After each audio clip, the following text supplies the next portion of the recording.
In the mid-90s, I started my dream job. And 5 hours later, I was fired. And that turned out to be my big break.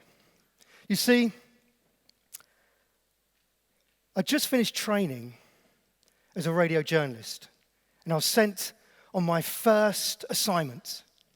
I was excited and I was nervous, but I was probably more nervous than excited. And I was going to interview a politician at his home. And so I went there, and I set up my tape machine, and I said, I need you to say a few words into my microphone. What should I say? He said. Now, when I was training, we were taught to ask one of two questions in that situation. Ask, tell me, how did you get here today? Or ask, tell me, what did you have for breakfast? Now, I'd traveled to him, so I couldn't ask the first question. And he was sitting at the dining room table with a slice of toast in his hand, so I couldn't ask the second. I was nervous. I was a rookie. I began to panic. Nerves began to take over. I didn't know what to say. Read me a credit card number, the long one.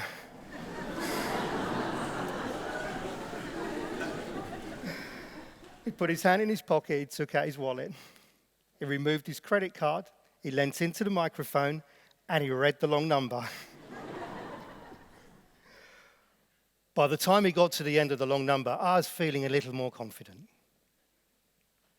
And the expiry date.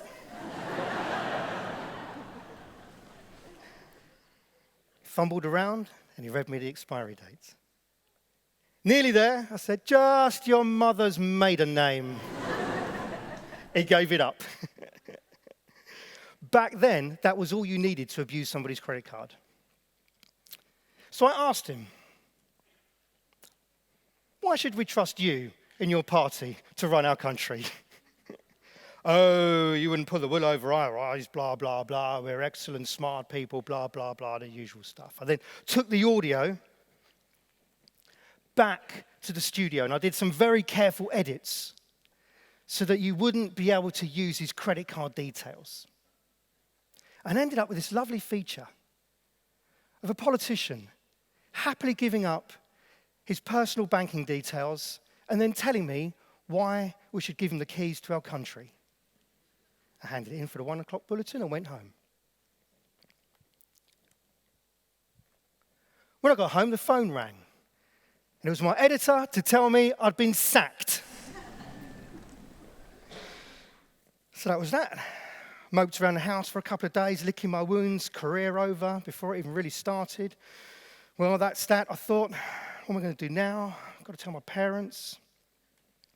And then the phone rang. Hello? Hey, said this guy. I heard the story about your interview with the politician. Why don't you swing by my office and let's have a chat? And by the end of the week, I had my new dream job. And what I learned from that experience is that if you have a story, you stand out. People share that story, are more likely to listen, and maybe even give you your dream job. Now, since then, my career has been through broadcast, advertising, marketing, and a healthy dose of psychology thrown in for good measure. I've helped startups to multinationals find and create their stories. Now, why do they want stories? Studies in psychology show that stories deeply influence our attitudes, our beliefs, and the decisions we make. And when you create your own story, it empowers you.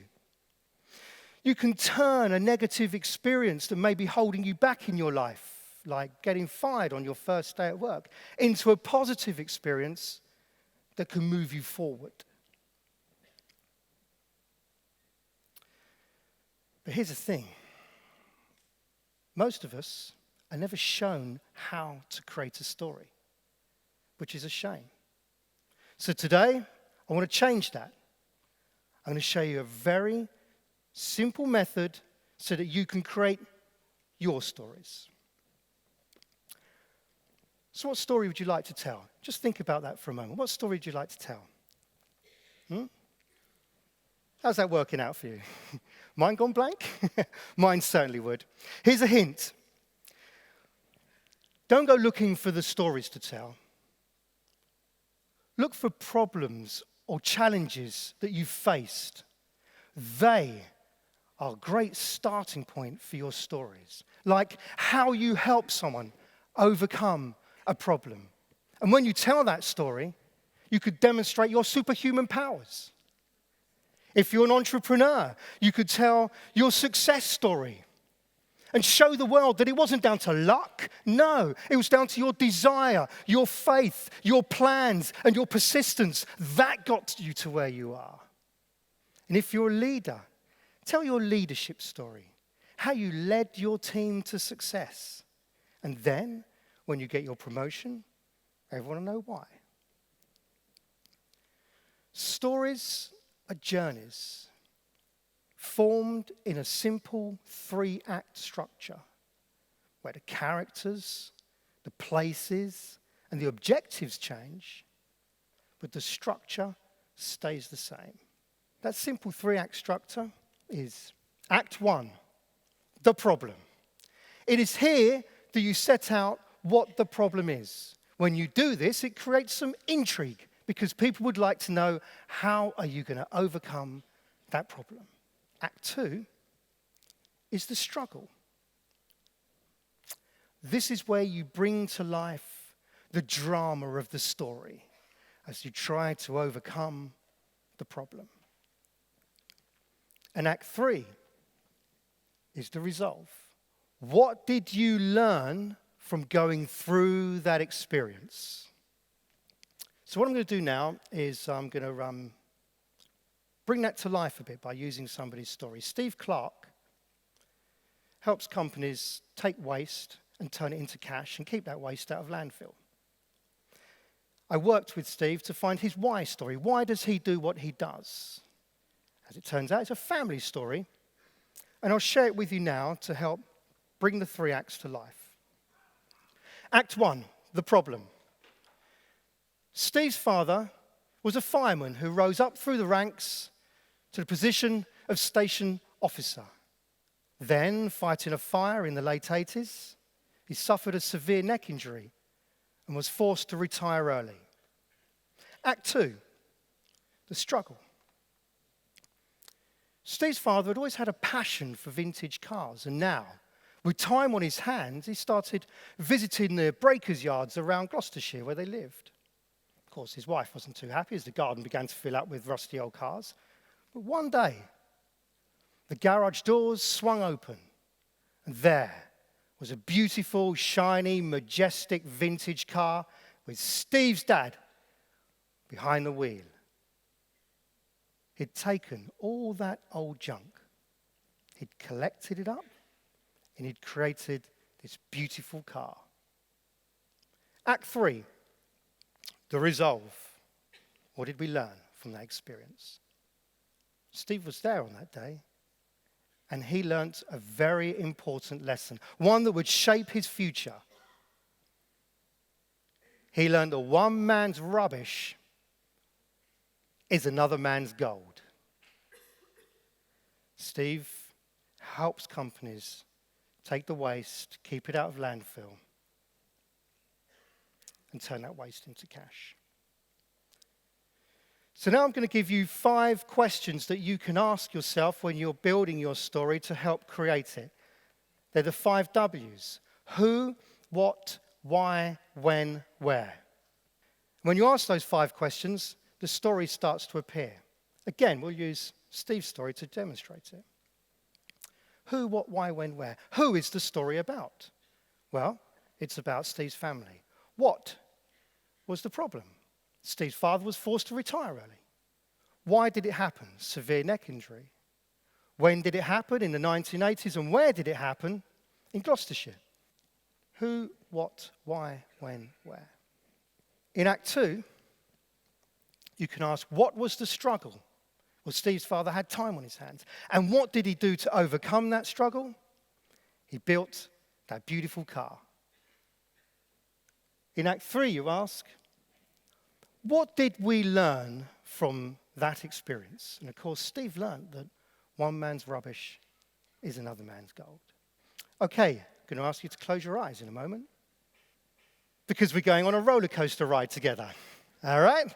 Okay, if you could just close your eyes and get comfortable in your seats. Here we go. Okay, I want you to close your eyes. The safety harness is engaged and we're going up, up, up in the air. It's a beautiful blue, clear sky above you as we go up, up, up in the air. You're feeling a little bit of anticipation now as we go higher and higher. Some butterflies maybe in your stomach. We're going higher and higher still. And we're just about to tip over the edge. Maybe you want to grab hold of the rail in front of you. And we go over the edge and we're rushing down, down, down, faster, faster, faster. Put your hands in the air if you're feeling brave. Let me see some hands in the air if you're feeling brave. We go down, down. The wind's rushing through your hair. Whoa, okay. And we're back in the room. You can open your eyes. Stories are like roller coasters. They're only any good if they're going up and down. You see, the story of a rich man that stays rich is not much of a story at all. But a rich man who loses everything and falls into poverty and has to build his way back out of it again contains the change of state, the roller coaster ride that makes stories great. So when you're writing Act 1 and 2, you have to take some of the sentences and move them around to make sure it passes the roller coaster test.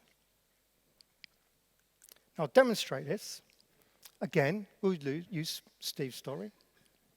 There's our roller coaster track. Let's put Steve's story on the roller coaster. Steve's father is promoted up, up, up through the ranks. Up he goes, up, up, up. And then an injury forces him to retire early. Down, down, down, down he comes. But he finds his passion for vintage cars. Up, up, up he goes again. But of course, the family aren't too pleased about all the rusty cars building up in the garden. Down he goes until he finds his stride and he builds that beautiful car. Up, up, up it goes. And then the garage doors open and there revealed is a beautiful automobile. And then we get to the resolve, the lesson that he learned. Your stories can empower you. They influence the attitudes, the beliefs, and the decisions people make. So whether you're in a formal presentation or social media, tell your stories so it travels far, fast, and free. And remember the 3 acts. The 5 W's: who, what, why, when, where. And that roller coasters make good stories great. Thank you.